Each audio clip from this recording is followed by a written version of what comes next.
ਜੰਨਤ ਵਿੱਚ ਦਾਖਲੇ ਤੋਂ ਪਹਿਲਾਂ ਜ਼ੁਲਮੋ ਸਿਤਮ ਦਾ ਬਦਲਾ। ਸੈਯਦਨਾ ਅਬੂ ਸਈਦ ਖੁਦਰੀ ਰਜ਼ੀ ਅੱਲਾਹੁ ਤਾਲਾ ਅਨਹਾ ਤੋਂ ਰਿਵਾਇਤ ਹੈ, ਰਸੂਲ ਅੱਲਾਹ ਸੱਲੱਲਾਹੁ ਅਲੈਹਿ ਵਸੱਲਮ ਨੇ ਫਰਮਾਇਆ, ਜਦੋਂ ਮੋਮਿਨਾਂ ਨੂੰ ਨਰਕ ਤੋਂ ਛੁਟਕਾਰਾ ਮਿਲ ਜਾਵੇਗਾ ਤਾਂ ਉਹਨਾਂ ਨੂੰ ਇੱਕ ਪੁਲ ਤੇ ਜੋ ਸਵਰਗ ਅਤੇ ਨਰਕ ਦੇ ਵਿਚਕਾਰ ਹੋਵੇਗਾ ਰੋਕ ਲਿਆ ਜਾਵੇਗਾ ਅਤੇ ਉੱਥੇ ਹੀ ਉਹਨਾਂ ਦੇ ਜ਼ੁਲਮੋ ਸਿਤਮ ਦਾ ਬਦਲਾ ਦੇ ਦਿੱਤਾ ਜਾਵੇਗਾ ਜੋ ਉਹ ਦੁਨੀਆ ਵਿੱਚ ਇਕੱਠੇ ਕਰਦੇ ਸਨ।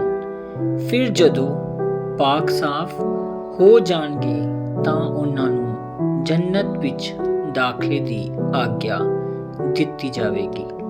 ਉਸ ਜ਼ਾਤ ਦੀ ਕਸਮ ਜਿਸ ਦੇ ਹੱਥ ਵਿੱਚ ਮੁਹੰਮਦ ਸੱਲੱਲਾਹੁ ਅਲੈਹਿ ਵਸੱਲਮ ਦੀ ਜਾਨ ਹੈ, ਉਹਨਾਂ ਵਿੱਚੋਂ ਹਰ ਵਿਅਕਤੀ ਆਪਣੇ ਜੰਨਤ ਦੇ ਘਰ ਨੂੰ ਆਪਣੇ ਦੁਨੀਆ ਦੇ ਘਰ ਤੋਂ ਵੀ ਬਿਹਤਰ ਤੌਰ ਤੇ ਪਹਿਚਾਨੇਗਾ।